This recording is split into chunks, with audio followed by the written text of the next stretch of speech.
Oh man, what a time to be alive. Let me get the other one in there, Frankie.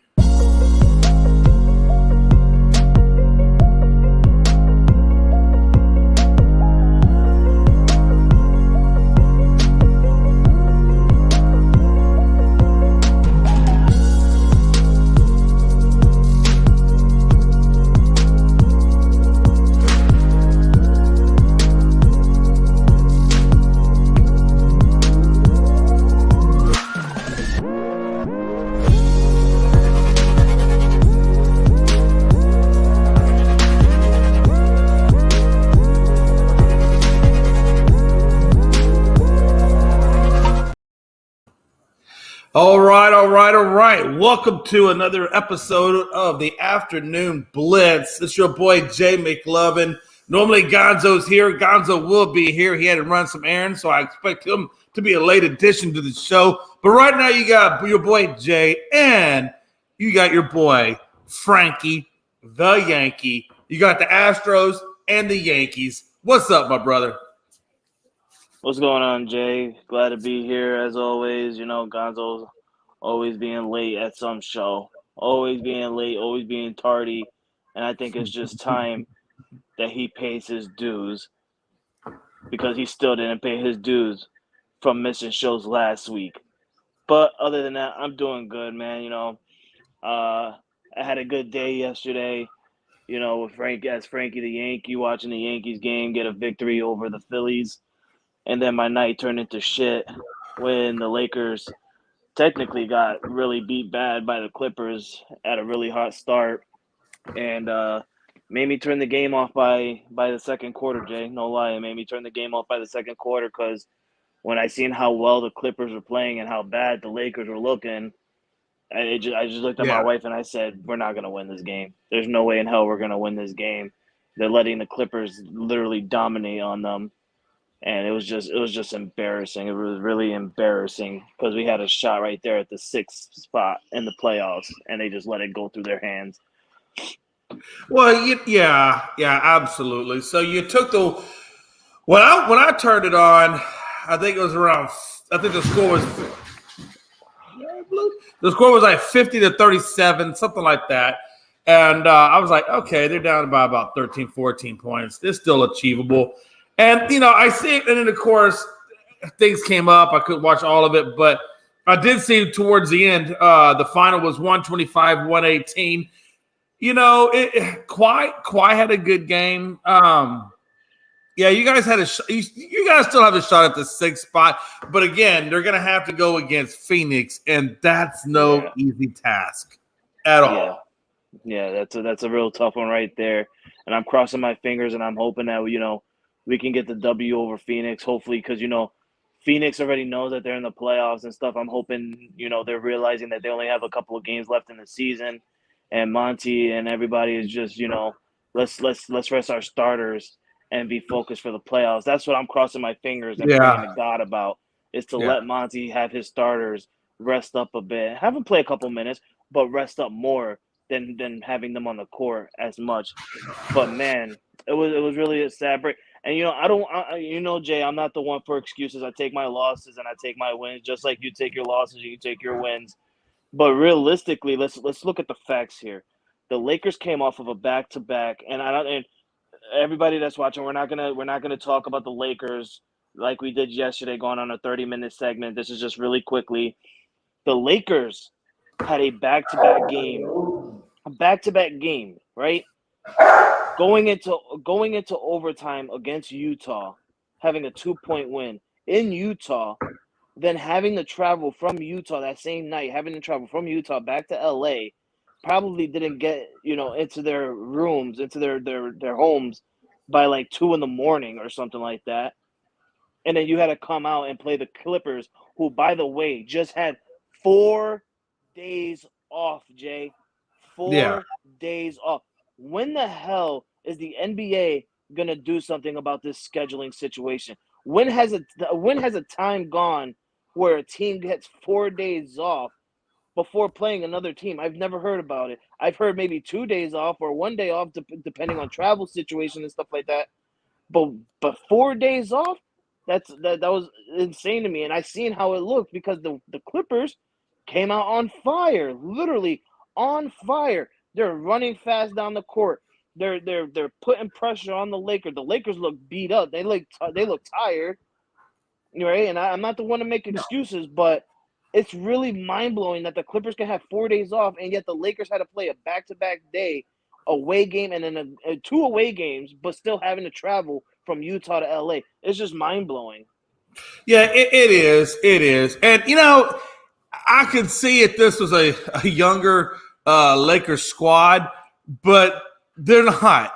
Bron's obviously considerably older, and, AD is considerably not the healthiest individual in the world. So when you're logging 40 plus minutes, and then, of course, like you said, you get on the plane, you come home, you get home early in the morning, maybe you get, 5, 6, 7 hours of rest, however many they allow them. I'm sure they probably got maybe a little bit more than that, and maybe they don't, maybe they didn't. I mean, sometimes it's not as easy to fall asleep, and then you come in, and then they have them come in, and then Bron logs another 35 minutes, and I think same with AD. Yeah, that's a lot to ask. That's a lot to ask. I think, Bron had 35. Davis had 32. Bron gives you 33. Davis gives you 17. But he also gave you 11 rebounds. So Davis had a pretty good game. I'll tell you this. What was fascinating to me was on the little bit of sleep that they had, on the quick turnaround, not to mention the amount of minutes that they played, Bron shot the ball extremely well. He went 13 of 20. That's better than 50%. AD gave you 7 of 14. That's right at 50%. So these guys are still shooting, the rock at a pretty good percentage. Now, I think what the Lakers have to do, and again, I agree with you. The short rest is kind of stupid, especially when you look at what the Clippers, they have all this rest, 4 days. But I think that what cost them that game mostly was their bench. Gabriel, Hachimura, Schroeder, Brown, Beasley. None of them, all of them had what? I think the lowest one was like 13 plus minutes. I think Schroeder went 1 of 6. Hachimura went 1 of 5. But that bench has got to step up more and take some of the weight off of Bron. If they're going to go anywhere in this playoffs, that bench has to step up. Now, Austin Reeves did a good job. He gave you 20 points, So did D'Angelo Russell coming off of his injury, coming back into the lineup. He had a pretty good game. But that bench, Frankie, that's your bread and butter right there. Your bread, not to say that, Bron and AD is not your bread and butter, but in order to keep that bread and butter fresh, that bench has got to contribute more to keep them guys healthy, especially if they want to go deep in the playoffs. You know what I mean? Yeah, I totally agree with you. And we talked about this yesterday. You said it was the bench. I agree with you some parts. Sometimes it is the bench, and they proved it yesterday, right? They proved it yesterday. They didn't show up like you said. Nobody was shooting really good. Nobody was there to back up AD or LeBron. And there's times where they actually do back them up. But I want consistency. I want to see the bench continuously back up LeBron and AD.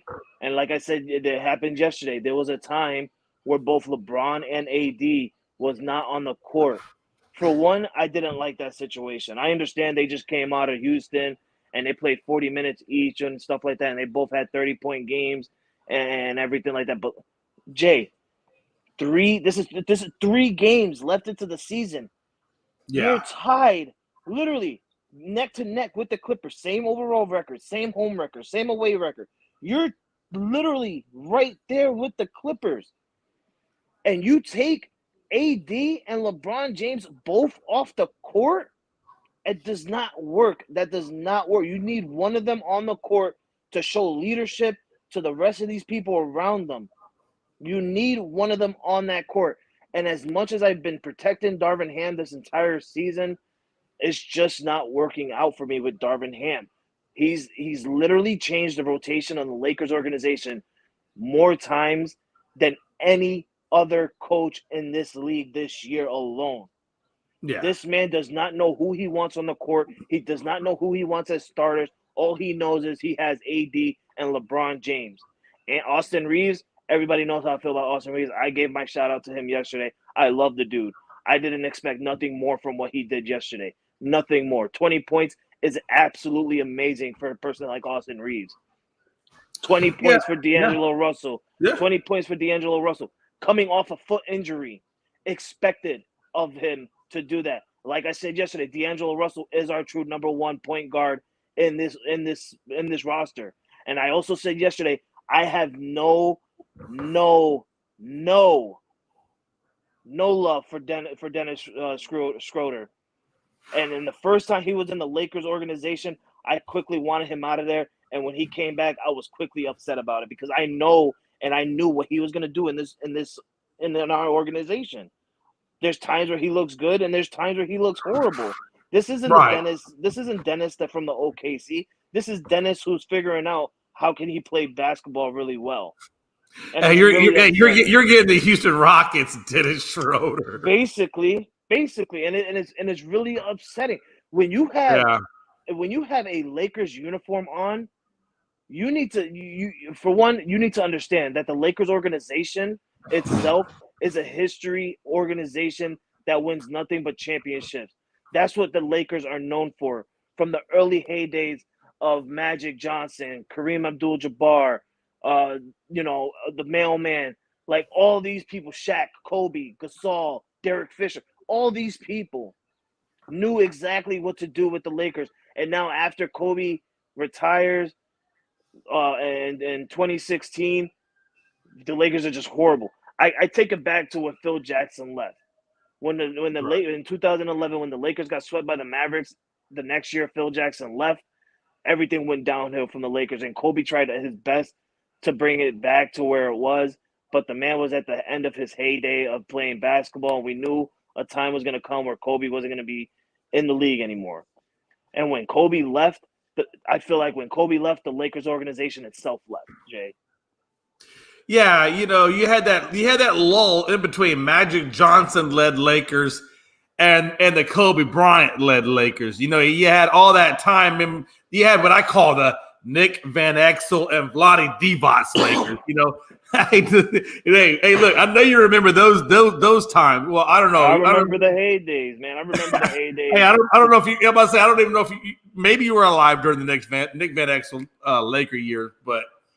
Yeah, and I think that's kind of where you're going now, or you're getting ready to, unless the Lakers, because you don't have any draft picks. And I'm not saying you're going to go back to those years, but it's certainly possible, especially with an aging LeBron. I mean, time will tell. We'll see what the Lakers front office can do for you guys via free agency because you don't have any draft picks to do with the draft. So they're going to have to build through free agency. So we'll see what Jenny Buss and Pelinka and all those guys and Rambus can conjure up for you guys. But let me ask you this. This is the last question I want to ask you about the Lakers. Right now, Golden State and Phoenix are 10.5 games back. You're at 11.5 games back. You're also tied with I can't remember the team that's below you guys. I think it's New Orleans. So you and New Orleans that are 11.5. And then Phoenix and Golden State is at 10.5. So everything is extremely close right now. You got 2 games left in this season. You can still get into, or you can still get out of the play-in, but it's going to be extremely difficult. So let me ask you this. Do you give Bron, because you'll have the day off, you play Friday. Do you basically say, okay, we're going to play Bron. We're going to play AD because you have to still play them a little bit to keep them fresh or to keep them in the mode. But do you give less time to Bron? Maybe you play Bron and AD 20 minutes, or 15 to 20 minutes rather than 30 to 40 minutes, and maybe take the L and maybe you go to the play-in, or do you go a full 40, 42 minutes, balls to the wall, trying to get out of the play-in? Which one do you think is going to be the better scenario for your Lakers? Well, in my scenario, I would say play them longer. But I would have to honestly, and I'm not looking at it right now, I would have to see who the Clippers play these next 2 games, and I have to see who the Golden State Warriors play these next 2 games. Now, I know the Warriors play, I think, tonight, or if not tonight, tomorrow, and it's an Yeah. away game. And I've been saying all year that Warriors got literally. Sacramento, by the way. Okay, so that right there, it pleases me because I feel like Sacramento can beat them, and Sacramento is at home, and the Warriors we know cannot play well this year on the road. The Warriors, they don't even have 10 wins on the road. They don't have 10 wins on the road, and that's really bad. So if the Warriors can go into Sacramento and get a loss, and the Clippers do what they have to do, I think they're away as well because the Lakers have a home game on Friday, so they're going to be away as well. And if the Clippers lose and the Lakers somehow, some way, God, baby, Jesus, please, because I've done nothing wrong to deserve this. But if the Lakers can somehow, some way, find a way to get a victory over the Phoenix Suns, then we're having a different conversation. As of right now, last night was that chance.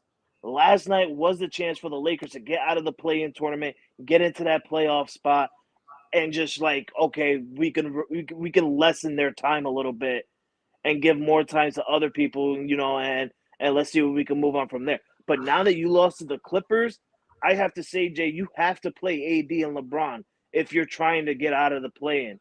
I don't think anybody wants to be in the play-in. LeBron James said last night, listen, if we're in the play-in, we're in the play-in. If we're in the playoffs, we're in the playoffs. It doesn't matter. It's where we're at.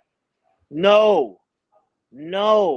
Because if you're doing all of these minutes right now with these couple of games left, and then you got the play-ins literally next week, Jay, you got the play-ins. Yeah. LeBron James and AD are still going to continuously be tired. So if you could somehow, some way, find a way to get a victory on these last two games, and Jesus Christ himself find a way to help us give a loss to both the Warriors and the Clippers, and you get yourself in the 6th spot, then you're fine. You're fine. You'll have a longer rest before the playoffs actually start because you have to wait for these 4 teams that are in the play-in tournament. You have to wait to see who's actually gonna, who wins and who goes on to being in the playoffs. So you actually get to you get a longer rest. You understand what I'm trying to say? Mm-hmm. So Here's the deal. Here's how it sits. So out of the 3 teams, out of the Lakers, the Blazers, the Lakers, the Clippers, and the Warriors, you have the tougher schedule. You got to play the Jazz and you got to play Phoenix. And then the Clippers got to play the Blazers, who we already know have shut down the majority of their team, and the Suns. And then Golden State plays Sacramento and the Blazers. So Jesus Christ. Yeah. So it's not I mean, I hate to say it, Frank. I mean, if you get past Phoenix, I think if you can win and get past Phoenix, then you're in good shape. I think if you lose at Phoenix, you're just done. I mean, not done, but you're definitely a play-in. I was trying to look up to see who New Orleans had because New Orleans is sitting at that 8th spot right now. And let me pull this up real fast. They got the Knicks, and I can tell you the day. They got the Knicks. Oh, shoot, what the hell? Okay, there we go. They got the Knicks on Friday, and they got the T-Wolves on Sunday. Oh, they're losing both games. Yeah. So, honestly, at the end of the day, man, you're in the playoffs. Whether it be play-in, non-play-in, you're in the playoffs. And this is what I was trying to understand. So I feel like, and this is just me, I feel like if you guys go balls to the wall, you're going to have a really hard time. Even if you get that 6th spot, you're going to have a really hard time going deep in the playoffs because Bron's going to be tired as hell. Mm-hmm. AD's going to be tired. And you may even, then they could even, and I hate to say it, Frankie, I'm hitting wood. We just got to pray that they stay healthy. And then, or you go to the play-in, maybe you rest Braun, maybe you rest Davis, 1 or 2 games. Maybe you rest them to Phoenix, have them come back and play against the Jazz, and then just accept the play-in. And there's nothing wrong with accepting the play-in because maybe then you get a fresher Braun versus trying to push him too much back to back to back. You know what I mean? Yeah, I know. It's Russian roulette. If I was them, and I like the way you said it, but I will flip it around. I will flip it around, right? Because You never know. Honestly, you never know with the Trailblazers and with the Clippers. You honestly never know. We know. Oh, I understand. Yeah. Now we know the Trailblazers. You know they sat down Damian Lillard for the rest of the season last week, and they haven't been really good this entire season. But when you how can I say this? When you have your basically your second string people, your bench people coming in and being starters, that's the opportunity right there for those players to ball out the best way they can. Because what if this is their last contract with the Trailblazers? Now you have all these teams looking at you saying, "Wow, well look how fantastic he's. Why haven't the Blazers played this guy more often? Maybe if they Yeah. played him more often, they would have had a better successful chance at trying to compete for a playing tournament." And that's where my thought is coming from. That hopefully these players on the Blazers play so well because they want to be known and they want other teams to look at them for future references in case they don't re-sign with the Blazers or they end up on the trading block and these teams seeing what they did and they want to try and work out a trade with the Blazers. I'm hoping that these guys can go out there and defeat the Clippers. But if I'm the Lakers, I'm sorry, Jay, I will have to start LeBron James and Anthony Davis against the Phoenix Suns. Now, if the Clippers beat the Blazers and we end up obviously losing, or even if we win, I will sit down LeBron James and Anthony Davis on the last game of the season against Utah. I really would, because if the Clippers win, then you already know right there that you're not getting the sixth spot. You needed Right. that win last night. You didn't get it. So now you have to sit there and worry about other teams, that the other two teams that they're facing, just for yourself to get in there. Because if we end the season on the same record, Jay, we're still not going to get it. They've Oh, beaten I us get it. in the I get it. overhead. They Trust me, I'm right there with you. Yeah. they swept us, so that Right. we're not going to get it. So if you see that the Clippers are going to win tomorrow against the Trailblazers, then the hell with it. I agree with you. Sit down LeBron James and Anthony Davis and focus on the play-in. You know you're going to get the play-in spot. You already know it.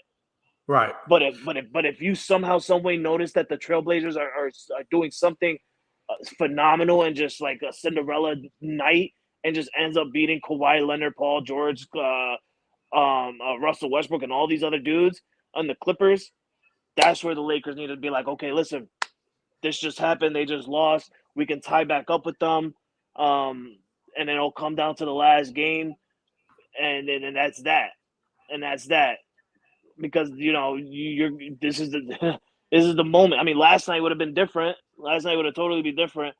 But it comes down to tomorrow. If the Clippers could somehow, some way lose or even win, that's where the Lakers should make their decision on sitting down Anthony Davis and LeBron James and start focusing on the play-in tournament. But right now, you still have your chance. I will start them on Friday against the Phoenix Suns, and then if you notice that the Clippers win, sit them on Utah. Sit them on Utah. Worry about the play-in tournament. Make sure they're really well rested because the play-in tournament is literally a couple of days after Sunday. Yeah, and just to Anthony's point, or just to address Anthony talking about, you think the Lakers are sitting the starters towards the last games of the season. I would tell you, conventional wisdom would say no, you wouldn't sit them. You would play them. I'm just suggesting that because this isn't a conventional situation. This is a situation where you're at the end of the season. You're already going to be in the playoffs, whether it be the play-in or not the play-in. You secured an opportunity to be in the play-in, and since you've secured it, and you already know that Bron's 38, and he just come off an injury. AD is like Charmin. He gets injured if you blow on him. This is not a conventional situation. There's, like I said, you got two avenues of approach. You can take a chance and go, like I said, go all out or play them, and maybe you get the win at Phoenix and you're good. Or you take the loss and you put a lot more taxation on those two bodies, and now you're really struggling to get past the Jazz. You know what I'm saying? It's too. You got to think about it, man. Do I want to rest guys that are injury prone and older and have a better shot with fresher bodies going into the playoffs, or do I want to risk it and put a lot of more taxation on them and make the playoffs, but have nothing to give or nothing in the tank to go further, and then you're still out of the playoffs. I mean, you got to, and again, man, either approach, is fine, but just know that when you play against Phoenix and Utah, that you're risking, injury. You're risking them not being fresh to go into the playoffs. I mean, there's risks. There's inherent risks with that. Or you can rest them and then come in with fresh bodies and you're good to go. I mean, it's a gamble. It's a gamble. Either way you look at it, it's a gamble. I kind of like Frankie's approach. I'm actually kind of cool with that. Go up against Phoenix, see if you get the win. If you get the win, and you get into the 6th seed, then keep playing them. I think if you go against Phoenix and you start to realize, okay, by third quarter, we either look like we're going to win it or not. And I think if I'm Darvin Ham, that's when I start thinking, okay, do I need to rest them and say, screw it, take off against the Jazz, come back in with 1 day's rest against the playoffs? So you're going to have to start looking at decision-making of what's best for your team to go deep in the playoffs. And you're going to have to go all the outside variables that's going to play into that. And I don't think you're going to know that until you go against Phoenix. So I think if you go against Phoenix, maybe you take, like Frankie said, you have them take the Utah game off, go in with a fresh day of rest, and then you go that direction. But we'll see how Darvin Ham plays it. He says, question, do the Suns really need to play their starters? They in the playoffs already. Frankie had just brought that up. And that would be the best case scenario for the Lakers is for the Phoenix Suns to rest their starters. And if they do that, well, can I answer? Can I answer? Yeah, go ahead. Yeah, it's all you. So it would be the smarter choice for the Phoenix to obviously sit their starters. And I'm not saying that as a Laker fan, and we got Phoenix up next and shit like that. I want that to happen. I'm praying to God and the baby Jesus, whatever pound and ounces he is, because Jay knows best than I do. I like him a little bit big. I sometimes like him small. But Jay knows exactly how he likes baby Jesus, and he got him neutral. But if I'm the Suns, I'm going to sit these guys, and I'm going to rest them. Like you said, Anthony, they're already in the playoffs. But you also have to come to consideration. They're number 4 in the playoffs. But they don't have that locked down yet, Jay and Anthony Price. They don't have the number 4 locked down yet. You want to know why? Because Golden State is literally right behind them. And if I'm Phoenix, but it doesn't matter, and it really doesn't matter because the 4 and the 5 they face each other anyway in the playoffs, so it really doesn't matter. But if you get the Golden State Warriors to get the number 4 spot and the Phoenix Suns numbers 5, now you're looking at being going to Golden State instead of having Golden State come to you. What you want is Golden State to come to you mostly. I mean, you get your 2 away games for games 3 and 4 in the playoffs if you're in the number 4 spot, but you get that home game advantage in game 7 if it has to come down to a 7-game series. So if I'm Phoenix at this very moment, they know that the Golden State Warriors are right behind them, so they cannot sit their starters right now because they don't have that number 4 spot locked in. And if they don't have that locked in and they lose that number 4 spot, then now they are at disadvantage with the Golden State Warriors. And now they have to go to Golden State. And we all know that Golden State plays better at home this year rather than on the road. So if Phoenix Sun needs to start their starters and lock down that number 4 seed. And I feel like that's what they're going to do on Friday, because if they can beat us, which most likely is possibly going to happen, I'm not going to be biased here. It's honestly probably going to happen. But if they beat us, that locks in their number 4 spot. It really does with 1 game going in. It wouldn't matter if Golden State wins the next game or the last game and Phoenix Suns lose. It won't matter. They'll lock in that 4 spot. So the thing for you though, honestly, is you got to look. Phoenix is just coming off right now. They're on a 6-game winning streak right now. They're red hot. Like, they're playing great basketball right now. You guys just took a loss. Do you really want to take a chance and go against a red? I mean, if they rest their starters, you're in good shape. If they don't rest their starters, how do you think? And Rob, hey, first of all, Rob, welcome to the show, brother. I appreciate you. How you guys feeling? Hey, we feeling good. Frankie's a little under the weather right now because the Lakers took a loss the other night, but he's going to be all right because his team's in the playoffs, so he's going to be all right. But let me ask you, and Rob, I'm going to let you wrap this one up and tell me what your thought process is on this as well. Frankie, you're going up against a red-hot Phoenix team. I mean, honestly, 6-game win streak. If they rest their starters, I think you're in good shape. If they don't rest their starters, how do you like your chances against a red-hot Phoenix team? It don't matter. It don't matter. Winning streaks, every streak is meant to be broken at some point.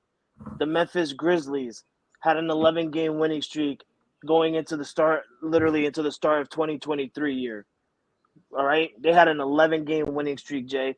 And you know who had to face? They had to face the Los Angeles Lakers. And this is the Lakers before the trade deadline. I'm talking about with Patrick Beverley, with the toxic Russell Westbrook, injured AD. He didn't look toxic last night. A LeBron James who literally was hurting but didn't want to say nothing because he wants to be he was being a record chaser for Kareem Abdul-Jabbar. And somehow, some way, the Lakers ended up snapping that 11-game winning streak. So this winning streak with the Phoenix Suns, it don't bother me. Who the hell they've been beating in this win streak? A bunch of nobodies who probably not even in the playoffs. Am I correct? Yeah. Yeah. But who was the last team that beat them before they started this winning streak? That LA Lakers. Yeah. Hey, real quick, just retract. So Greg Broderick chimes in and says, and Rob, I know you're gonna like this. He said, "What's up, guys? What's up, Greg?" He says he wants to see the Suns versus the Warriors first round matchup. Yeah. We didn't get last year because of Dallas, and me and Rob were saying that Dallas was going to be there. But Rob, what do you think? First off, before we get to we'll come back to that Lakers here real quick. What do you think about that? Suns, Warriors. What do you think about that? We want it. We hoping for it. So that way KD can finally know he messed up when he left the Golden State Warriors. Oh yeah, absolutely. I love that Rob said. Listen, I hate that Rob protects the Golden State Warriors so much, but for him to just say that about KD, I'm in love with it. And I can't wait. I can't wait for that matchup because we're going to get it. We're going to get it, Jay. I just said it a little while ago. It doesn't matter who ends up in which spot. The first round, we're going to get Golden State Warriors versus Phoenix Suns. The Phoenix Suns are number 4. The Golden State Warriors number 5. The 4th and 5 seed always face each other in the first round. We're gonna and people want that, Frankie. That's gonna make for good basketball. That's what you call drama. That's what you call storytelling. Oh yeah. This is the WWE storytelling. That's going to be the main eye watcher in the first round. Nobody's going to care about the Denver Nuggets facing the 8th seed. Nobody's going to care about Memphis playing the 7th seed. Nobody cares about Sacramento playing the 6th seed. No, they're going to look at that Western Conference and say, "Oh my God, we have a rematch of the Phoenix Suns Golden State Warriors from 2 years ago or 3 years ago, whatever like that, when Phoenix ended up in the finals." Number 2, we have Kevin Durant versus Golden State Warriors, who got him. I'm not saying KD got them. I'm going to say who got him 2 rings back to back. Because I've been saying since day one, KD would never be or never have a ring right now if he would have never went to Golden State. And he went to Golden State when they were on fire. Literally. Yeah, let's be honest. This storyline, it's not Phoenix versus Golden State. This storyline is KD versus Steph, Clay, and Draymond. Mm-hmm. And everybody wants to see that. Everybody wants. Mainly Draymond because Draymond was the reason you're right, because KD Draymond's left. the mouthpiece. Yeah, he's the main reason KD left. What a time to be alive. Rob, real quick, man. If you're the Lakers, I'm going to go back to this real quick. If you're the Lakers, you already got a spot. You're going to be in this play-in, no matter what. You're going to be in it. You only got 2 games left. You're in the play-in. But do you have Braun, who had 40 points against you, or 40 minutes, and AD had 40-plus minutes against the Jazz.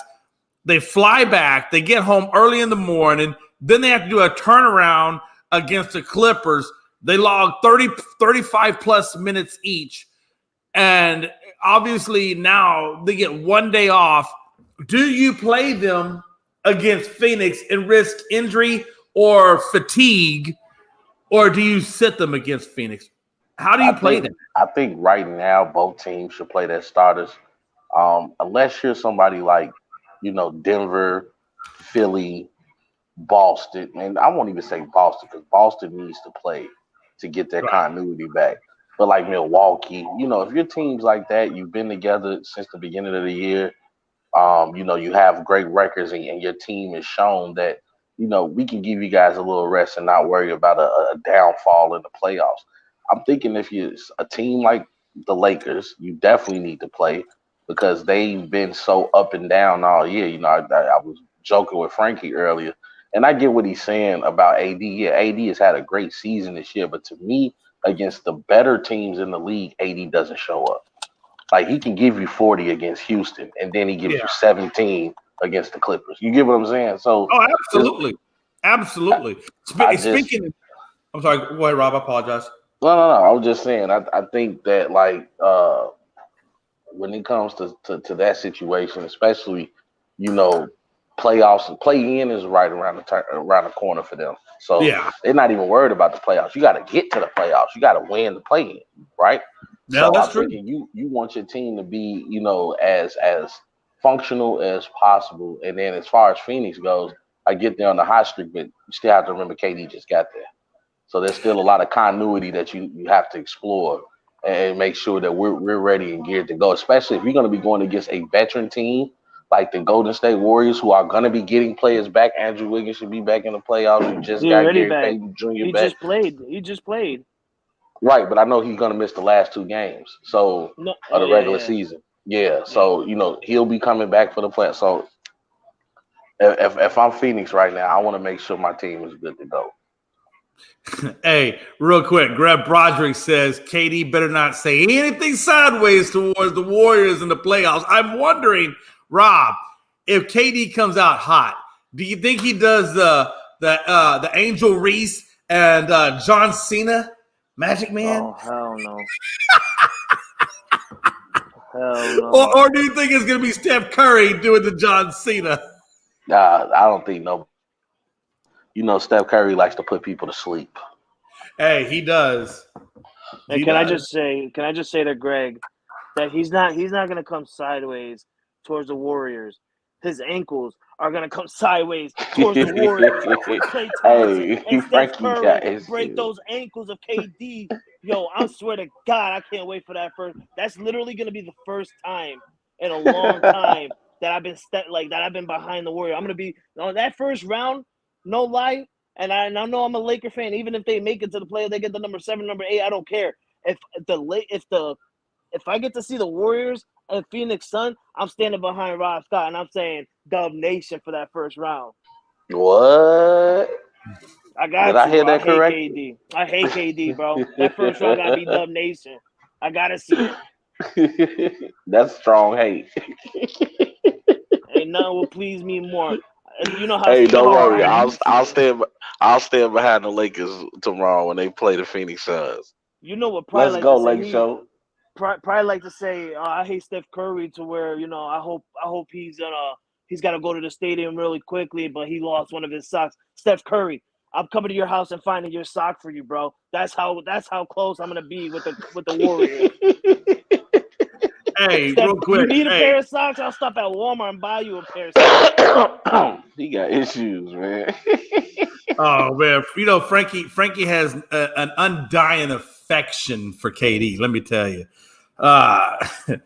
No, seriously though. I turned it on NBA this morning on ESPN just to see, what kind of stuff's out there, and I thought it was interesting when I turned it on to the NBA. Rob, the first thing I see is a big, banner saying the Rockets are ready to move on past their rebuild, and I'm thinking like, oh yeah, what are you telling me that? Are you telling me that everybody likes to be in a rebuild? Of course, you want to move on past the rebuild. That makes no damn sense. Rebuild. This is James Harden left. Man, let me tell you. But according to Jabari Smith and Jalen Green, he says that the team is gelling. He says, I know it didn't look like it, but we're getting better every year. And They say that next year that, they're going to do great things. I'm not saying it. I don't believe it. I'll believe it when I see it. But, I just thought that was interesting. Steven Silas seems to think that this group of guys, I don't see it. I think I'm more on you guys' bandwagon where, they don't have the veteran leadership to really get them where they need to go. So I'm still, I'm not believing it. But I just thought it was interesting when I saw that that was the main banner. I'm thinking, like, what are we doing? I mean, a lot of people have been putting things on Coach Silas, but nobody's talked about Rockets management. I think they made some pretty questionable moves. First of all, I get you want to move on from James Harden, but to me, I hate when teams do that and you don't have a backup plan ready. Like you're gonna let your, quote unquote big gun go, and you don't have anything to replace it. And then I get you want to try to get these young players through the draft, but you got to have some type of veteran leadership there to show them the ropes. Not even just NBA life, business life. Life outside of the court when it comes to being a professional basketball player. I mean, that's one of the things Charles Barkley always notes is how he was lucky to get drafted to a team like the Philadelphia 76ers when you have a Dr. J there and other various, Mo Cheeks and other various players there to show you how to be a grown man, how to show you how to be business-like. And, and then not to mention, you look at Houston management, you let go of John Wall, you lose out on that just to go pick him back up. Like, it's a lot of questionable things going over there in Houston. I think looking at Coach Silas is not where you should start. But can I just say this, Rob? Can I just say this real quickly? Yeah, they moved away with the James Harden trade. They kind of did have a backup plan, and it was John Wall. The Houston Rockets didn't expect John Wall to come into that organization straight up with attitude, saying, "Well, I'm not going to play. I'm not, if I'm not a starter, I'm not going to play. You don't take me off the bench." They didn't expect that to happen. They expected John Wall, the veteran, who is basically still is a really good ball player and can be a really that good veteran and leadership to these young core players in the Houston Rockets. That's what they thought was going to happen. They didn't expect to get the John Wall that they did, and that's why they traded him. And the trading him and bringing him back, that was all confusing to me. I don't know what the hell happened there. We all attacked Jay for that for no reason because that's just like, hey, that's your team, Jay, so you're getting the heat from us for it. But I blame higher management for that because you don't blame the head coach for somebody who just said, listen, then let's ship him out of here. You gotta look at the front office on that part. But even with that, I get what you're saying. But they didn't look at. That's why I blame management for the whole John Wall situation because you didn't look at that man's track record. John Wall has always been looked at as a diva, and then not to mention the dude has been hurt like more than half of his NBA career. He's been sitting on the bench, so that is not a guy that I'm going to be looking to replace somebody that was a potential MVP candidate, a guy that was literally one basketball player away from taking his team to the NBA final. I'm not replacing no James Harden with no John Wall. Shame on Houston for even thinking in that way. Yeah, I wouldn't have done it either. I really wouldn't have done it either. But if James Harden didn't want to be there no more and he's done all he can with these guys and, you're giving him nobody in return, you gave him CP3 and we know what happened with that. The Rockets looked like they could have done something. It was a time where Jay was happy with the Rockets and then they shipped away CP3 and everything just went downhill. And everything went downhill. Yeah, you ain't lying about that. James Harden was by himself and he was tired of putting these guys on his back and he was getting looked at differently once CP3 left. So that's when James Harden was like, listen, I don't even want to be here no more. Send me somewhere else. Yeah. Well, I ain't gonna lie, because when y'all had CP3, Jay, I ain't gonna lie, that was probably the most nervous I was in the NBA Western Conference. Dude, I'm looking at them play the Warriors, and I'm like, man, CP3 is giving them the toughness they never had before. Like, they were really up in the Warriors. And we're talking about KD was there, and they still was giving them problems. I was just like, oh, my God. Bro, and the thing about it was for me is, and really what Dallas should have learned from this with the whole Kyrie thing is, you had a ball dominant ISO type of guy in Harden. He didn't need a Russell Westbrook. That was not going to help that team out. You needed a guy like a CP3 that can get you outside shooting, that can get you veteran leadership, that can facilitate the offense. That's what made that team so well. And it's the same thing with Brunson for the Mavericks. He complimented Luka, whereas I think Kyrie takes away from Luka, or you know what I'm saying? Because they're too ball dominant, and I think that's what hurt the Rockets. It's like you should have never traded CBD. You should have ran that shit back. But, Jay, answer me this though. Mhm. Answer me this. Name anybody in the NBA right now that you can compare to CP3 to try and take that role. I don't think there is anybody that exactly. Yeah. I mean, exactly. The Rockets. You can only have one ball dominant person on your team. If you have more than one ball dominant person, it's very, very difficult. Listen, as much as I troll CP3, and I only do it because he's teammates now with KD, and I love what Pat Beverly did with last year, calling him a traffic cone, celebrating his play-in tournament win, getting into the playoffs. Acting like he won a championship. I loved it. I truly loved it. And I was calling him a traffic cone also. But as much as I do that, this man is called the point god for a reason. Not a point guard. He's a point god for a reason. And you cannot find someone in the NBA today kind of like or kind of play the same skill levels as Chris Paul. You really can't. And it's really sad that he's literally going to go out, and because I've been saying for a while now, I don't know the rest of you, but I've been saying a while now, like CP3's got about like 3 years left in this league, maybe even 2, depending on the situation and if he can get a ring or not. But I feel like he's going to go down as like a Charles Barkley and stuff like that, being so much of a well-played player, being called a point guard by everybody around the world, and you're going to go out with no ring on your finger. First of all, it just makes me feel bad of how they dismissed that trade with him and Kobe. Thank you. Because we know he would have had a ring if he would have got with the Lakers. It probably have been a three-peat.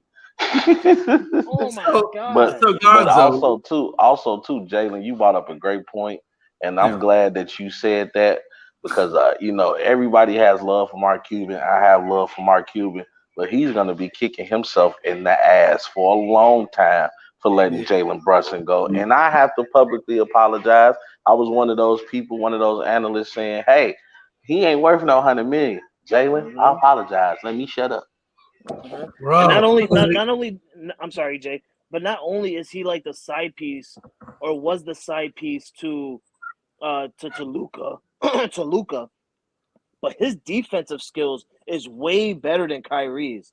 Yes, sir. Way better. And you trading away Jalen Brunson, it took away your entire, basically the heart of your defense in the Dallas Mavericks. Hey, Gonzo. Hey, let me just read this real quick. So during an unscheduled pregame media availability Wednesday evening, Mavericks governor Mark Cuban blamed Jalen Brunson's father for the point guard's departure from Dallas and declared that re-signing Kyrie Irving would be the franchise's top offseason priority despite the team's lackluster results. That's insane. Who they gonna sign? They better, if they gonna sign Kyrie again and to play with Luka, they need to go sign Tony Allen. They need to go sign every defensive player that they can ever think of to be on that team. But it's so funny. Yeah, the problem is scoring points. They can't play defense. I agree. Yeah, and Jalen Brunson was that heart of the defense for the Dallas Mavericks. You talking about last year, a team that was literally, and you can hear me, look, knocking on the door to the finals. Yes, Lord. And now you're on a team where you're looking on the outside of the play-in tournament. Like if that doesn't speak to you and that doesn't, you don't see anything on that, clearly there's something wrong in the Dallas Mavericks organization. Now, for Mark Cuban to go and say, well, it was his daddy's fault, that's basically like us. That's basically like us, trolling John Moran when he was doing his gun stuff and everything like that, and we were making fun of his parents and stuff like that. Well, it was John Moran's daddy for not raising him well. Yeah, according to Mark Cuban, he felt that Rick he felt Rick Brunson, which is the father of Jalen Brunson. He felt that he got into his ear, and before he could negotiate, they made Brunson an offer. It was 4 years, $94 million. Before he could even negotiate or renegotiate that contract to keep Jalen, that Rick got involved in it, and basically that's when they went to New York and said, yo, this is what Dallas is giving us. What can you do? So he's blaming Rick for stepping in to the negotiations and keeping Mark from renegotiating. Well, you know what I got to say about that, Mark? You should have given the $104 million right off the rip. What's the difference? $10 million. Look, either that or apparently it was enough to get him over to New York. Look, and you know what? I applaud Rick Brunson for doing that.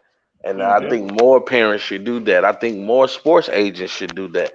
Because look, we're pretty much when you get an offer like that from Dallas, what Dallas is saying is we like you, but we don't think you're worth $100 million. So if New York Knicks is gonna come right off the back and say, hey, what's $110 million to us? What's $104 million to us? Hey, you can get $104 million a year for this. Hey, we jumping ship to New York too, and I'm glad that his father was in his ear. I'm glad his father was in his ear, and he said, "Hey, son, I will say this: I'm not trying to run your career, but you deserve more than that." Hey, Rob, but here's before I go that way, hold on. Let me. Chris Gonzalez, what's up, my brother? I didn't mean to ignore you over here in the corner. I already spoke to Chris. Hey, Chris, let me ask you this now.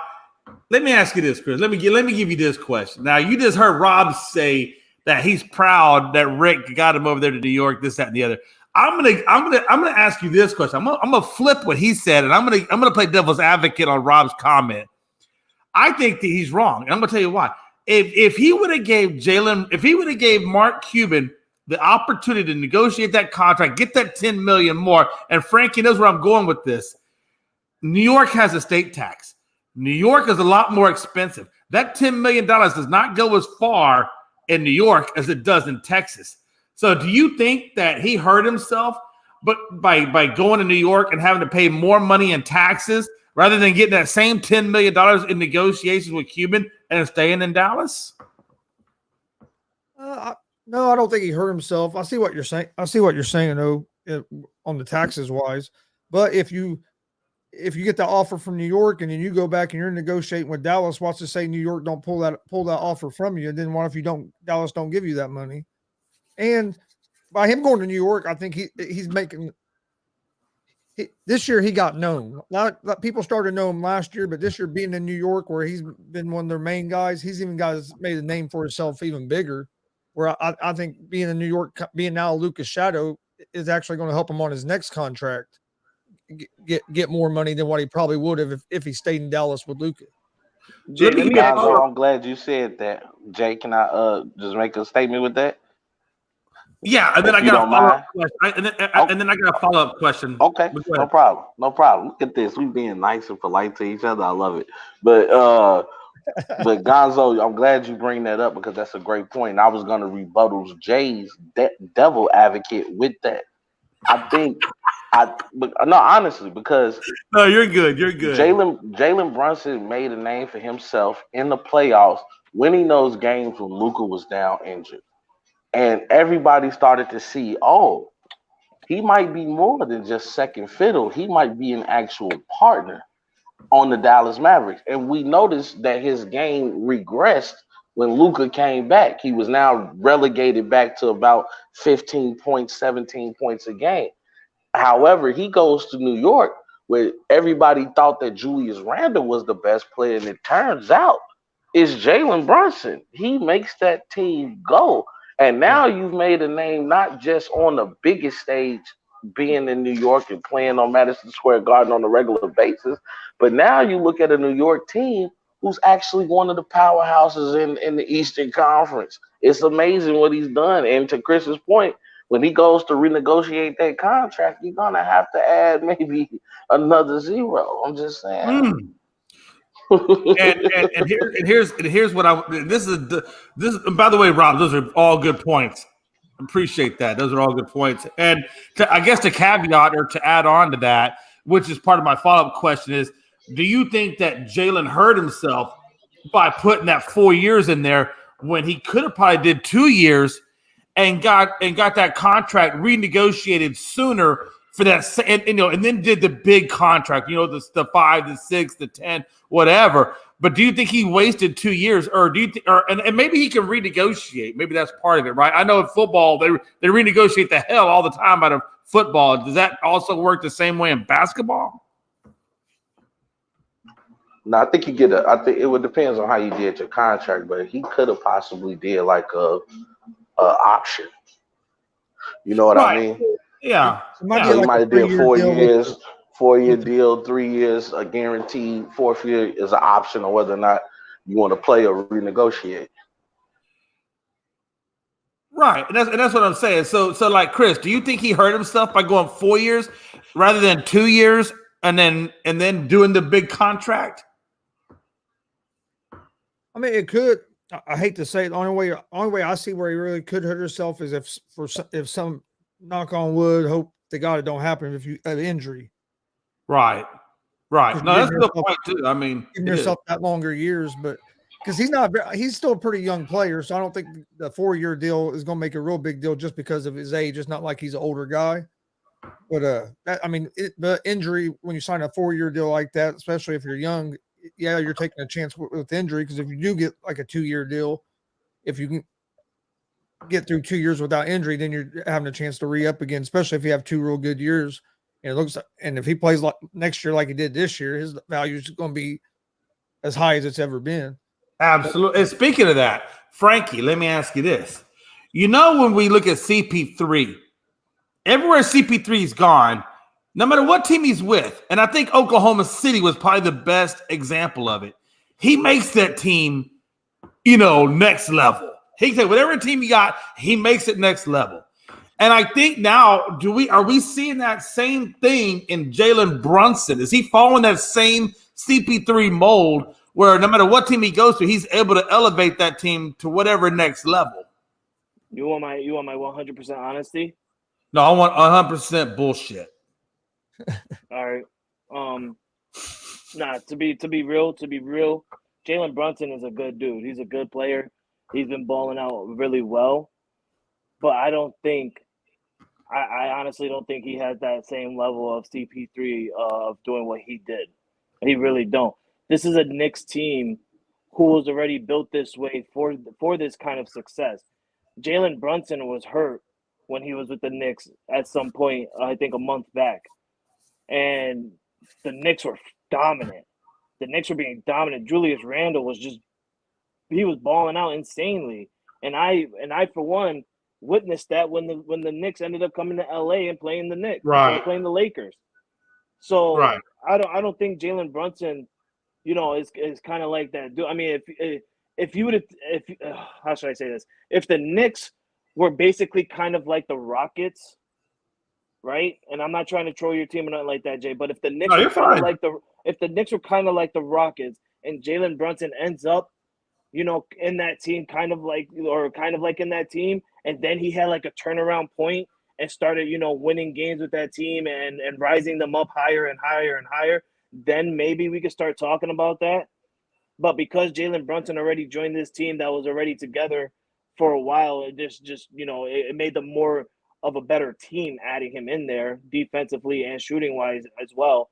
I feel like you can't put him on that same category with CP3, because CP3 went to a team where there was a bunch of nobodies, a bunch of he made it work with literally a bunch of no top talent named player. So I mean, if look at Frankie with the hot analysis analysis. It's true. If Jalen Brunson was to do that, then we can look at Jalen Brunson as a CP3 type of player, I don't think he's like that though, because he went into to a Knicks team that was already built for this success. This team was already in the playoffs 2 years ago. They had a hump last year because Julius Randle somehow, some way didn't have his skills of what he had 2 years ago. But damn well, Julius Randle found it this year, way before Jalen Brunson had joined the Knicks. And because the Knicks added Jalen Brunson, it just made the Knicks a little bit more scarier and a little bit more tougher to face in the playoffs. I completely agree with that. I completely agree with that. Yeah, that's a good observation. Frankie, that's probably one of the best observations I've heard you say yet. And also to add on to that, you know, sometimes when you do the illegal stuff in my state, it's legal. But sometimes when you do it, does make you smarter, not dumber. Yeah, Let me ask you guys a question. Or Gonzo, I know you wanted to say something. I completely agree with that statement too. I bet you do. I was going to add on to what Frankie said.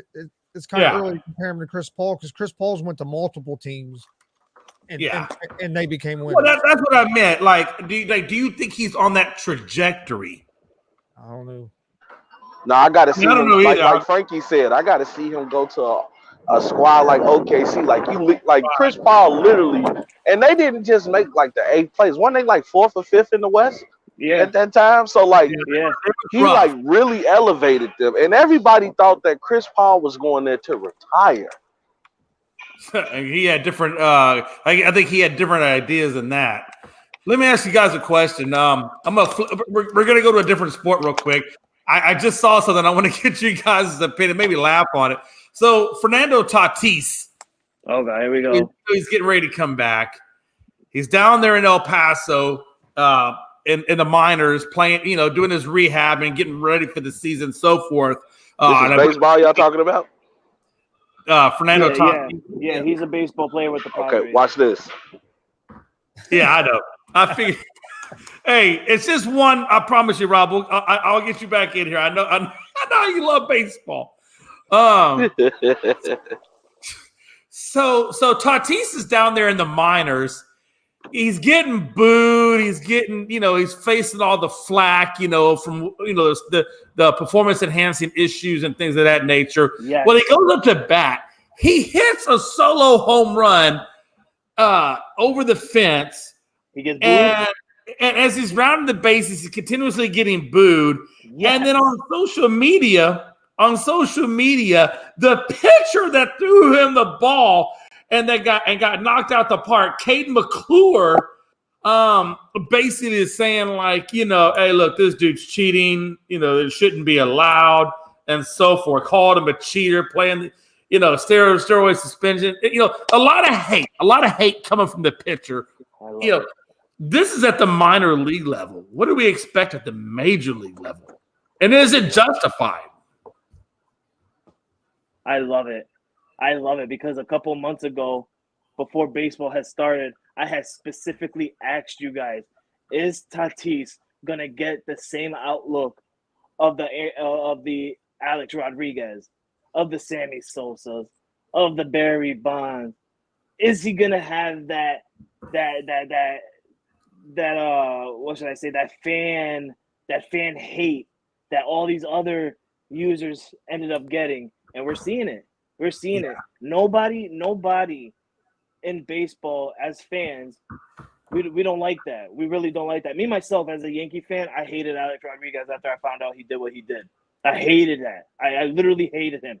It was to a point where when I watched the other guys, I watched the movie The Other Guys with Will Ferrell and Mark Wahlberg, and they called Mark Wahlberg the Derek Jeter shooter guy, and they said he should have shot A-Rod. I laughed and I said, "Damn right he should have," because it's true. We don't like those. It brings the team you love for. It brings so much hate. It's like, why would you do that? Like, now everybody around the world is gonna look at us as a team that basically, we cheat because you did what you did by using, right? I mean, Jay, you have other reasons why people look at your team for right, being hated and stuff, but you guys get what I'm saying. Like, I'm just glad that he is finally getting this hate from the fans, and it's just so funny that it's happening on a minor league level, because when he comes to the major league, Jay, he's gonna get so much hate. He won't get hate from the Padres fans. Obviously, he won't get hate from them, they're gonna love him. They're gonna want him back. They're gonna cheer and celebrate when this dude gets home runs and stuff. Obviously, because in the major leagues they freaking want to win, and they want to finally get to the promised lands of being a champion at some point. Because San Diego is literally pronounced San Diego. There are no champions in that state, none at all. So they're gonna love it. But when he comes on the road, when he comes to Houston, when he comes to Cincinnati, he comes to New York, or when he comes to Chicago, he's gonna get so much hate, and I'm just gonna love it. I cannot wait for the day, and I hope that he's playing for the Padres when we go ahead and face them this year. And I hope we're playing in New York. I didn't see the schedule yet for the future, but I'm hoping that the Padres come to New York because I can't wait for our fan base to just hate on him. And everybody knows that our fan base is the worst. The worst. We throw shit on the field. Hey, look, Frankie, let me tell you something. When he comes to Houston, we're not booing him. We're going to hand him a buzzer and say, if you lose it, you got to pay for it.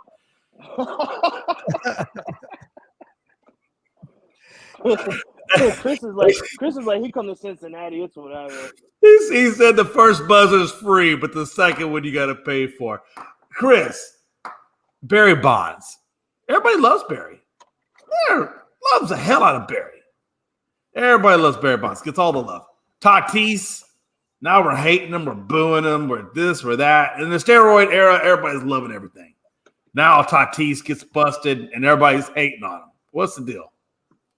I think the difference is because, like, with Bonds took a lot of hate. A lot of people love him now, but Bonds took a lot of hate as well. But to me, what the difference is, which I'm glad the fans are keeping the same energy with Tatis as they did with Bonds and these other guys. But like, I don't hate on Bonds and McGuire and Sosa as much as I would like a Tatis, because when they were doing it, baseball knew they were doing it, and baseball was encouraging it because it was bringing the game back. Now when Tatis is doing it, it's rule. I mean, you got all these rules and you get fined and stuff for it. But I'm glad the fans are keeping the same energy as they did with the older players. Only thing I don't like is baseball players get crucified more for steroids and performance-enhancing drugs. It happens like in the NFL. People talk about it maybe like one time, and then it never hardly even gets brought up again. But just because of baseball's history, if anything with steroids, you're going to get killed. Unless your name is Tom Brady in the NFL and you're using, then you're going to be called a cheater again. Now I'm going to switch over to Rob Scott. Rob, you can come back on. We're going to talk football now. I know that baseball kills you, man. It just kills the crap out of him. Well, he needs to learn, Jay. He needs to learn. He does need to learn, man. Look, Rob, if you're going to be a well-rounded podcast, you, like Frankie said, you really do have to learn, man. I'm going to. No, I don't, because I could specialize in basketball and football. No, I don't. I do it all the time. Listen, Rob.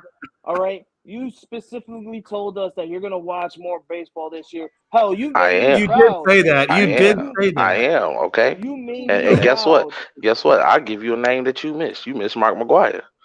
He was also a steroid guy. I didn't talk about Mark McGwire because people have more love for Barry than they do Mark. I don't know what it is with Mark, but there's a lot of people out there that don't like Mark, so I didn't even really bring that up.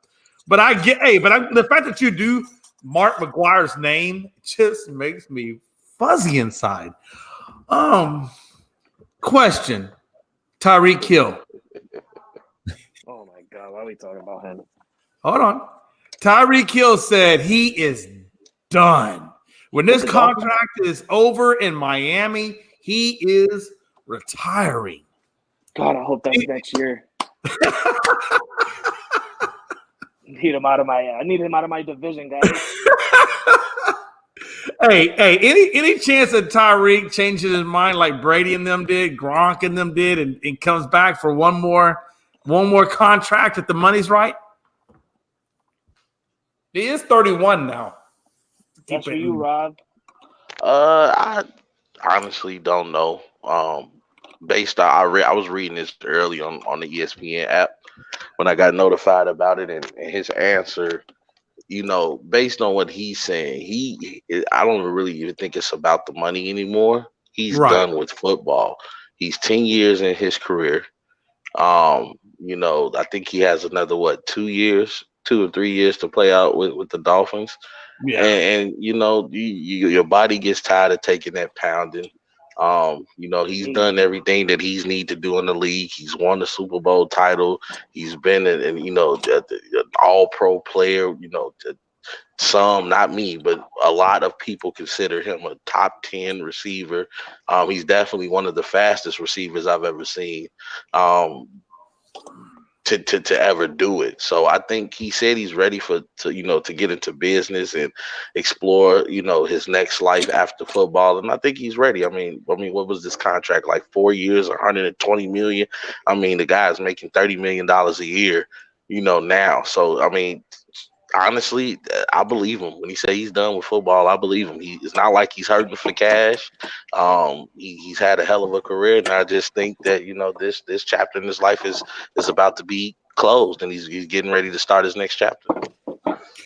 Yeah, and Anthony Price says, "Do you think the Ravens will draft a quarterback in the first round?" Give me 1 minute on that one, Anthony, and then we'll talk about that here in just a sec. But Frankie, let me ask you, man. Look. He's got a pretty damn good career. Has he done enough to be he's going to be a Hall of Famer? I don't think there's any way. I don't think he gets around that. But do you think he's going to be a first ballot Hall of Famer? And let me just tell you what this guy's done so far.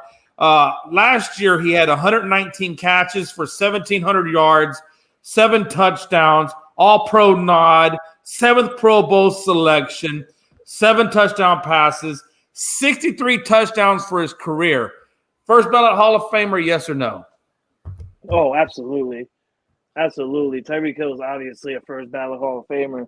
When you talk about wide receivers and stuff like that, the first name that pops into your mind is Tyreek Hill. And I understand what Rob says, and that's Rob's, that's basically Rob's list. Rob doesn't think Tyreek Hill is the top 10, but that's because it's Rob. Everybody else will put, Tyreek Hill in the top 5. I'm not saying nothing bad. That's his. No. He's just saying that's my opinion. I agree with him. That's his opinion. If he feels like Tyreek Hill's not a top 10, then that's fine. I mean, if you could name off 10 wide receivers that are better than Tyreek Hill, congratulations.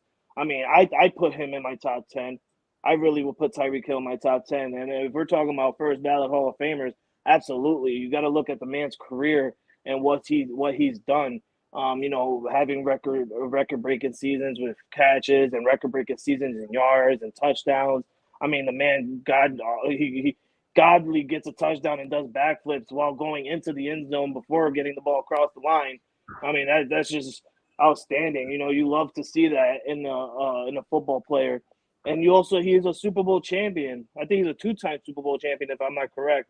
But he's a Super Bowl champion, and having those kind of accolades that puts you up there. That puts you up there, and just for the position that he played for, I don't think wide receivers are that hard of a position. I feel like you got to be fast to be a wide receiver, and you got to learn routes and stuff like that. I understand you can't tore your ACL and your hamstrings and everything like that. The hardest position for me in football will obviously be the running backs, just because you got to go in in between those huge ass linemen that are 360 pounds and stuff like that. I feel like that's the hardest position. But for Tyreek Hill, he's changed the game for wide receivers. I mean, you got wide receivers now who's trying to keep up with Tyreek Hill and being fast. You got cornerbacks who are trying to get better because they have to keep up with the speed of Tyreek Hill. So it's like she's kind of changed the game of football in the wide receiver position. A lot of other people have done it, obviously. A lot of people have done it. Bernie Sanders, everybody has done it. Terrell Owens, everybody. Ocho Cinco, everybody. Frankie Cruz, everyone, Jay. Everyone. We all changed the game. I promise you, Frankie Cruz Jr. is not running a 4.40. Hey, I didn't say Junior. I said Frankie Cruz. I didn't say Junior. But everyone. Oh my bad. I thought you were. Everyone has changed. Everyone has changed the level of football in their times. Oh yeah, now. absolutely. And I feel like Tyreek has done that, and I do agree. I think Tyreek Hill will be a first ballot Hall of Famer. But to go back to what Rob said, I feel like what he's going to do after he's done with football, and we've seen it for a couple of years now. I won't be surprised we see this man in the Olympics doing track and field, because he's been calling the one great Usain Bolt for a couple of years now, saying he's faster than him, and I can't wait to see that happen. That would be nice to see. Gonzo, let me Yeah, I ask you. think he's been participating in some like meter races. He and just won something a Yeah, couple he weeks just ago. beat some top runners. So yeah, that's a good point. I have no doubt he did. I mean, hey, look, that dude is fast. We all know he's fast. They don't call him the cheetah for nothing. But Gonzo, let me ask you, man. Look, I'm asking the same thing with Frankie, but I'm gonna put a spin on it. Number one, do you think he's first ballot? Number two, do you think when he does retire, does he retire out as a chief? Does he come back to a one-day contract and go out as a chief? I think he does retire. I don't know. He probably will go back. How many Super Bowls did he win with the Chiefs? 1 or 2? I think it's 2. It was two. Yeah, so I would say he probably will, because even though they traded him, I don't think they split up on real bad terms. But I don't think he'll be a first ballot Hall of Famer. He's definitely a Hall of Famer. I don't think he might. Well, the 2 Super Bowls might get him a first ballot, but you have to look. You have Reggie Wayne, who had 82 career touchdowns. Tyreek Hill's 64. Reggie Wayne's been to 6 Pro Bowls, has 1 Super Bowl. Tyreek's been to, I think, 7 Pro Bowls, does have the 2 Super Bowls. Reggie Wayne's still not in the Hall of Fame. Well, that's because he's a Colt. He does. Okay, so he has one championship with it. That's right, because he wasn't on them last year. He was with the Dolphins. That makes sense. So him and Reggie both have one. But he has been to 2 Super Bowls, though, because remember they lost that one Super Bowl. Oh, yeah, they lost. Reggie went to 2 Super Bowls. Reggie Wayne went to 2 Super Bowls. Yeah. Too. That's what I'm saying. Reggie's still trying to get in, so that's why I don't think he'll be a first ballot. I think he'll be in the Hall of Fame, but I just don't think he'll be first ballot. I feel like Chris will change his narrative if Reggie Wayne was already a Hall of Famer, but because Reggie Wayne's not a Hall of Famer, he's like, the hell with that. Well, I'm just saying they have. I mean, I really didn't even say his name. I just saying they had comparable numbers. No, yeah, I see what you're saying. I honestly, I really do see what you're saying. We all have our own differences on what we think, but let me tell you this. I don't think Jay, he goes back to Kansas City and retire. Has Tom Brady signed a one-day contract with the Patriots, a team he won 6 Super Bowls with, a team he was with for 20 years, a team he freaking, he literally made a 2-decade dynasty. But isn't Tom Brady kind of sour though a little bit on no, because they didn't give him that other contract? Tom Brady didn't want the contract, Jay. Well, wasn't he trying to get more money and they didn't want to give him the money? I thought I read that somewhere. Tom Brady got $400 million waiting on him at Fox Sports Network. Exactly. Of course he does. Tom Brady, if anything, Tom Brady was taking pay cuts for himself to give to the organization to bring in or keep wide receivers and weapons around him. That's what he was doing. And Giselle got to give him child support. Exactly. Oh. But that's crazy when she's giving him child support. It's beautiful. He didn't get snubbed. He didn't get snubbed by the Patriots or anything like that. What he did was he thought something that would be best for his family. Giselle didn't want to be in the cold no more, and I understand. She was in the cold for 20 years. And being in Massachusetts can get really, really cold. So he wanted to go somewhere that was warm. My man went down south. He could have went to the west. He wanted to go to San Francisco. That was the big rumor. He wanted to go to San Francisco, but the San Francisco 49ers didn't want him at the time. So he decided to go to Florida, somewhere warm, because that's what his wife and his family wanted to do. He wanted to do that for his family. And what did he do? He went to Tampa Bay. He got more money into a place that was going to, get fully guaranteed because it's a state tax-free state and stuff like that. And it is what it is. It is what it is. But I feel like Tom Brady should, he should sign that one-day contract with the Patriots and at least retire a Patriot. Tyreek Hill, on the other hand, if I'm not mistaken, he's from Miami. I think he's from Miami. I thought Tom Brady. No, Tom Brady. You talking about Tom Brady, right? No, Tyreek Hill. Oh, Tyreek Hill. I'm sorry. Yeah, I don't know. He might. If Tyreek Hill, if somebody could look that up, and if he is from Miami when he grew up, that's where he's going to retire. Because he's going to want to say, I retired in my hometown, in my home state, my hometown team, basically a team that I watched growing up when I was a child, like stuff like that. I feel like that was what will happen. Yeah, absolutely. Let me ask you this, Rob Scott. So Greg Broderick says that he's not going to win another ring with any other teams. Is there a chance in hell Tyreek can pull off a ring with Miami? Oh, that's the perfect time to say it, Rob. Rob, say it. That's your perfect time to say it. This should be a theme song. Say it. No chance in hell. He got. And Frankie, he was born in Douglas, Georgia. Oh wow, I didn't know that. Douglas, Georgia. That's outside of Atlanta. Yeah, that's just on the outskirts of Atlanta. Okay. Yeah, he went to school. He went to college in Garden City, wherever that's at, Oklahoma State, and West Alabama. Wow. Interesting. Yeah, so I he didn't realize he was from Georgia. That's interesting. I think the Garden State's a junior college, and then he moved to West Alabama after that. But because he went and played for a team in Oklahoma, I feel like he will go back to Kansas City just to retire in that place. And we're talking about a guy being a Hall of Famer.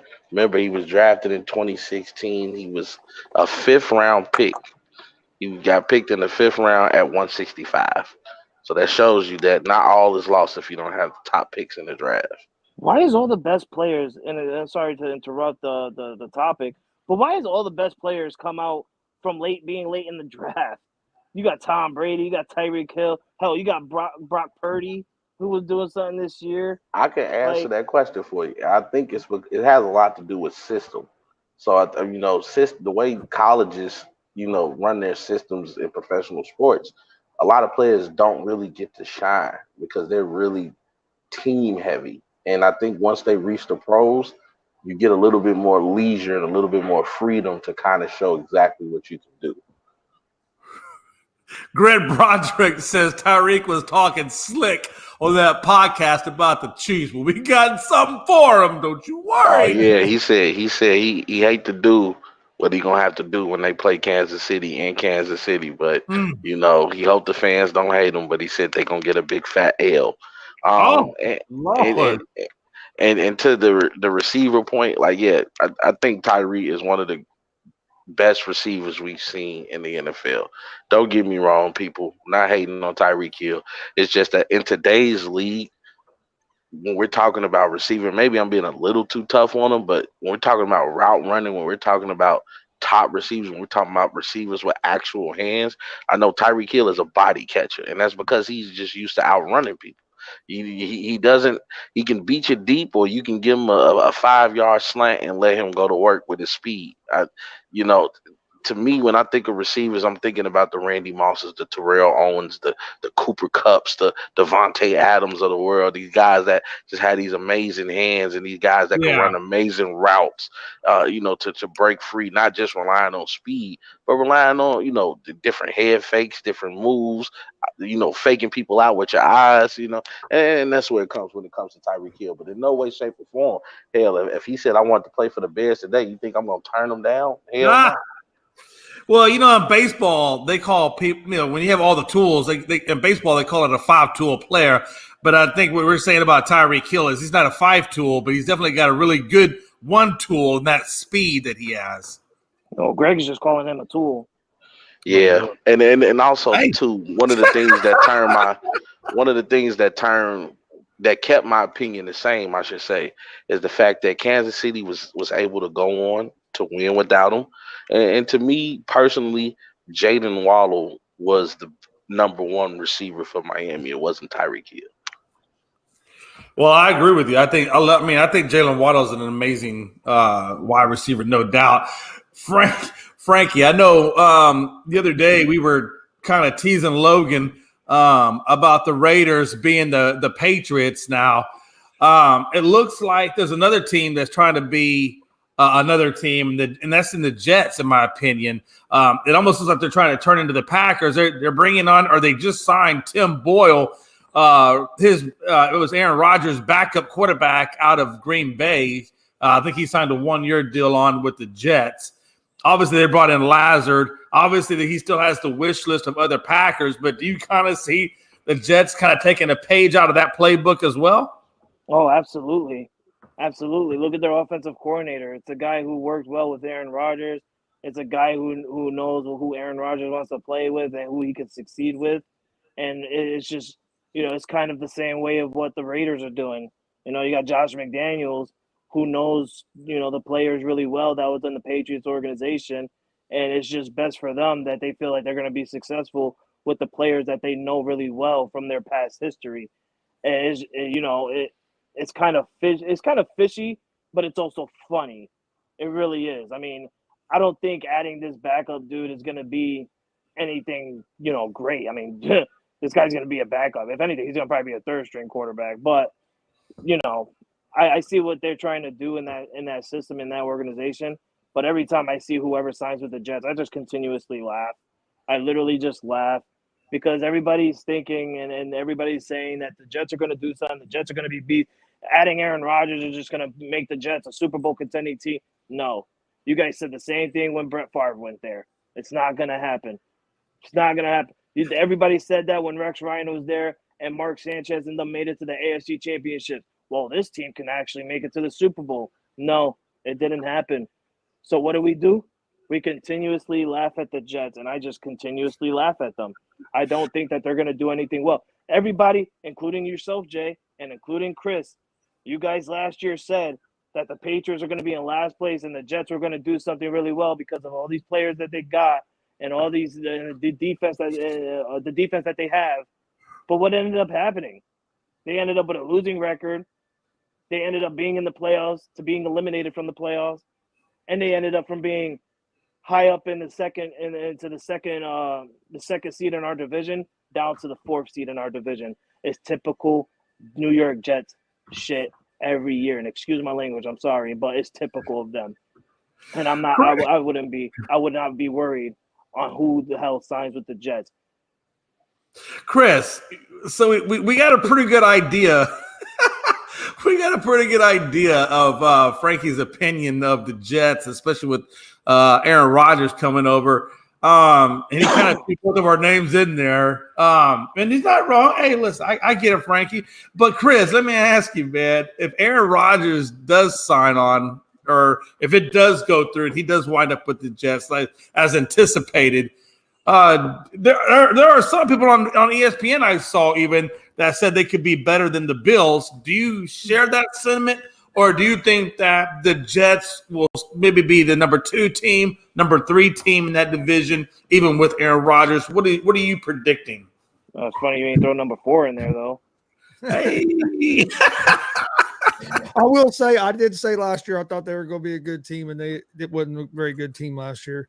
But they do have a strong defense. I think they're going to be a playoff team in the AFC if Rodgers goes there. I do think they'll be a playoff team. I don't think it makes them a Super Bowl team. I just think the AFC is too tough with Kansas City, Buffalo, Cincinnati. I think that's just going to be too tough. And when your own division, you have Buffalo, you have New England, who I think is going to be better this year than they were last year. Oh no! Don't try to say that now. No. No. I think they're going to be better because they got an offensive coordinator. But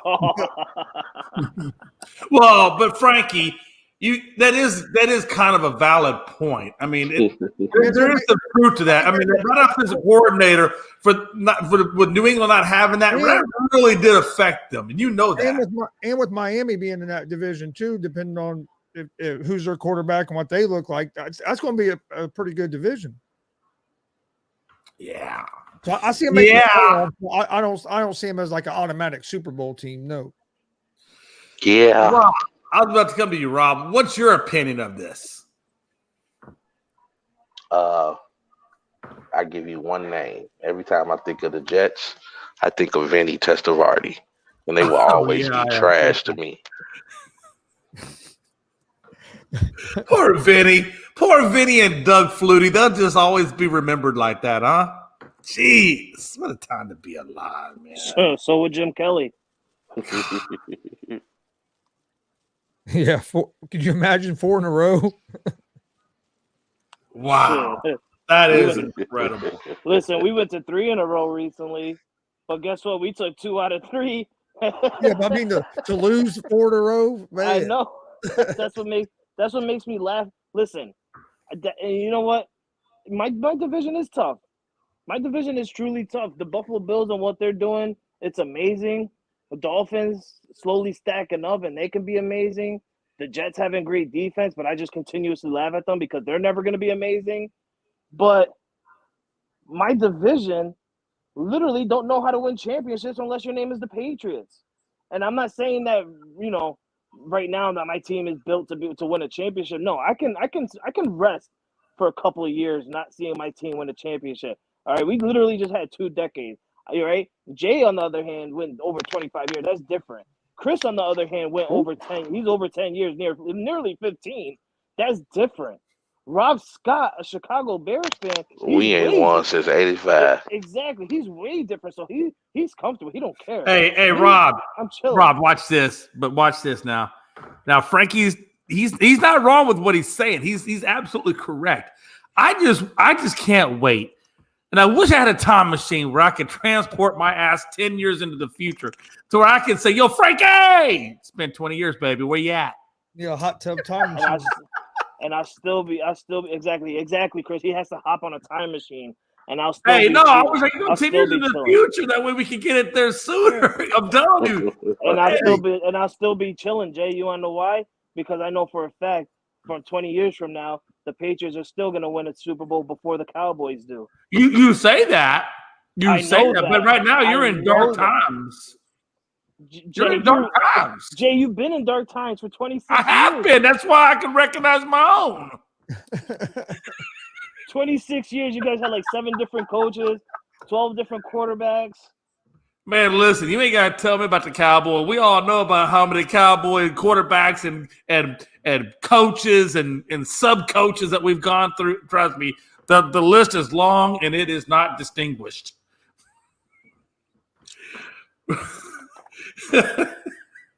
but hey, listen, it is what it is. And yeah, man, listen, unless y'all got some other topics, I'm out of topics. Anything else y'all want to talk about? You want to talk about golf?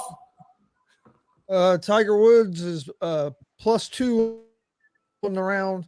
He's on the 16th putting for a birdie to try to get to one over. He was playing pretty bad until last 3 holes. He was where's the leaderboard at right now? Like who in terms of who's at top? -7. -7 under, Victor Hovland. Okay. He's playing in the same group as Woods, but Woods has birdied the last 2 holes to get to 1 over with 2 holes left. So he's not too far behind. He didn't get off. It's horrible. Struggled the first 9. That's 9. Horrible. Bogeyed 3 holes in the first 9, but then the second 9 he's played a lot better. Well, we will see. Again, man, I got to remember too, man. He is coming off a major injury too. So let's. You have Xander Schauffele at -5. Justin Thomas is at -1 right now. He's on the 15th. And John Rahm's at -5. The 2 picks I gave out yesterday on my show before they started was Rahm and Thomas. And Rahm's up there in the mix. Thomas isn't out of it, but he's 1 under. So you shoot under, you're good. I would think so. Look at Hovland eagle, dude. Hovland eagled the second hole. So hole number 2 is a par 5, and he eagled it. You know how hard it is to eagle a hole at the Masters? I started watching it this morning because Tiger started at 10. Even if you don't know much about sport, you know how hard it is to eagle a hole at the Masters? Like, it's hard. Like, it's damn hard. It's hard to eagle a hole at your local golf course. Man, listen, who you telling? Who you telling? Shit, I get a par, I'm celebrating. Man, listen,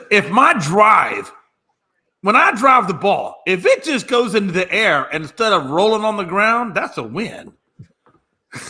Oh, yeah. Or if you hit one straight, it's like, yes. I don't even care if it goes straight. I just want to see it go in the air. If I'm able to just hit the damn ball on the first swing and connect on, that's a celebration for me. Hey, listen, I don't know, but I remember the first time I ever played golf on a golf course. I said, "Oh, this is going to be easy. I'm going to knock the crap out of it." It's far from easy. No. I hit the ball hard, but the problem is I took about a big chunk of dirt with it. Yep. What a time to be alive, man. What a time to be alive. Listen, I don't go on those nice grass of golf. But if you take me to a mini golf, I'll Tiger Woods that all day. Man, listen, if it's miniature golf, just I can do anything you want me to do. Just don't give me the windmill. Oh, stop. I always get killed on the windmill, man. Don't give me the windmill. I'm good. Everything else, I'm okay. Listen, I'll never get one time. Yeah, we give you one of them clowns like on Happy Gilmore where it spits the ball back out. All right, Mr. Clown. I can see Jay going up there with the putter and just destroying the clown. Yeah. Hey, I remember one time I hit the ball. I was one of those bumper ones, and I hit it too hard, and it hit the little guardrail and went off the guardrail, and there was another hole next to it, and it went into that one, and it went into the hole, and I said, "Listen, it's not on the fairway, on my fairway, but it doesn't still count because it does go into a hole." She said, "No, it was the wrong hole." So I was like, "Whatever." So I didn't get it didn't count, and I think it was actually a -1 on the swing list. So it is what it is, man. Jay, I just want to throw something out there real quick before we hop off in a minute. For baseball, right now you got the Red Sox over the Tigers 6-3 at the bottom of the sixth with 2 outs. The San Francisco Giants are up 4-0 over the White Sox, bottom of the second. 2 runners on at first and second with 1 out. The Blue Jays are up over the Kansas City Royals 3-0, top of the third with 1 out. Later on at 4:10, you got the Washington Nationals facing off against the Colorado Rockies. 7:20 p.m. tonight, you got the San Diego Padres versus the Atlanta Braves. I'm actually going to watch that one because that sounds interesting. And then at 10:10 tonight, you have the LA Dodgers going up against the Arizona Diamondbacks. Today's postponed games, our first postponed games of the season, boys. Yankees at Baltimore is postponed. Makeup day tomorrow, April 7th. Miami Marlins at the New York Mets postponed. Makeup day tomorrow. The Cincinnati Reds at Philadelphia Phillies has been postponed. Makeup day will be tomorrow. And the Houston Astros versus the Minnesota Twins are also postponed. Makeup day for tomorrow. Yeah, man, I tell you, I was Frankie, I was really hoping to get that game in tonight so we can get to 500, but I guess I'll have to wait until tomorrow. Well, I'll be flying tomorrow, so I won't even catch the game, man. Golly. The Reds have had their last 2 games get postponed. I said it once, I'll say it again. If you guys would just invest in a roof, we wouldn't have to worry about this crap. But like Frankie says, he likes the open air stadiums. And I understand where he's coming from. I get it. I get the nostalgia of being outside. It is what it is. All right, let's get some final thoughts, and we'll go enjoy the rest of our day. Gonzo, I know you got easy money coming up here in a little bit, but final thoughts, brother. Well, check out Easy Money here in a few. And then also Saturday night, 7 p.m. Eastern, DCCW Invasion 4 will be live streaming at 7 p.m. Eastern, featuring Olympic gold medalist, WWE Hall of Famer Kurt Angle, WWE Hall of Famer Rikishi, Buff Bagwell, and then your normal DCCW stars to join us 7 p.m. Eastern live on YouTube, Twitter, and Twitch. At Gonzo Sports Room, and then on Sunday at 4 p.m. Eastern, we'll be at Summit Pro Wrestling for their big Easter show, and we'll be live at 4 p.m. Eastern on YouTube, Twitch, and Twitter. So come join us this weekend for some live pro wrestling. Hell yeah, Frankie! Final thoughts, brother. Yeah, I really don't got much. Really upset about the Lakers. I'm really sad that the Yankees don't play today because I'm really looking forward to facing off against Anthony Price's Baltimore Orioles. Nothing would please me more than to have a winning record right now over the Orioles. But other than that, I really don't got nothing. You can just, like Chris said, follow Gonzo Sports Room for his weekend show because I'm really excited for that one. I'm a huge Kurt Angle fan. Chris, you don't know this, but I actually watch all your wrestling things every week, honestly. I don't like to comment and stuff because I'm like literally busy watching it. When I get into wrestling, I get into it.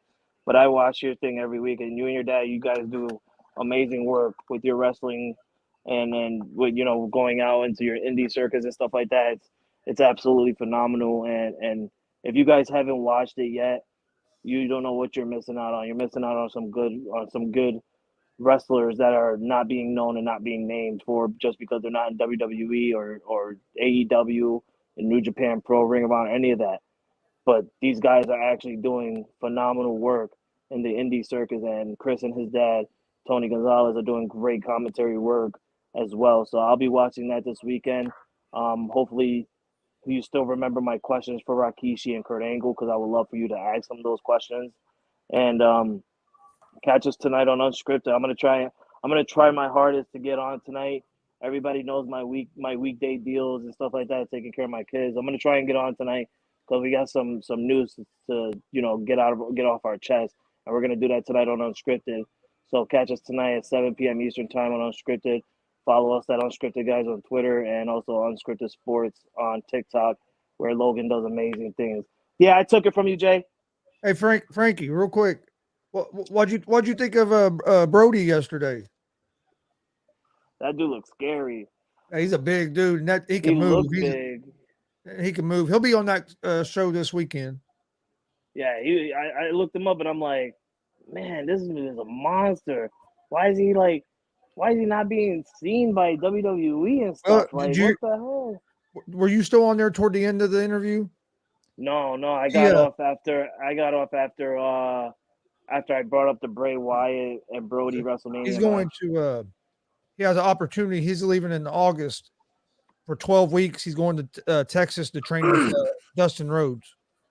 Oh, really? Yeah, he talked about it on the interview yesterday. But yeah, he was supposed to actually go about a year and a half ago, but he broke his ankle. That's amazing. He tore his meniscus. Then he's had 4 knee surgeries, but then he broke his ankle last year, and so it's got postponed a couple of years. But he's supposed to go in August. He's going to be in Texas for 12 weeks training with Dustin Rhodes at his academy. That's amazing. That's truly amazing. For those of you who don't know Dustin Rhodes, it's a brother, the half brother to Cody Rhodes, the guy who was just at the main event with the Tribal Chief Roman Reigns at WrestleMania 39 Night 2. And right now he's going by his name, Dustin Rhodes in AEW when he's there.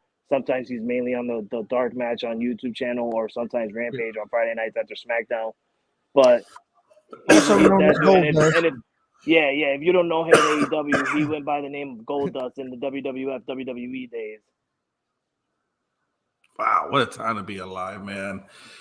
Yeah, like Frankie said, man, check us out tonight at 7 o'clock Eastern on Unscripted. And again, make sure you're checking out Gonzo's Sports Room and Gonzo's Wrestling Room.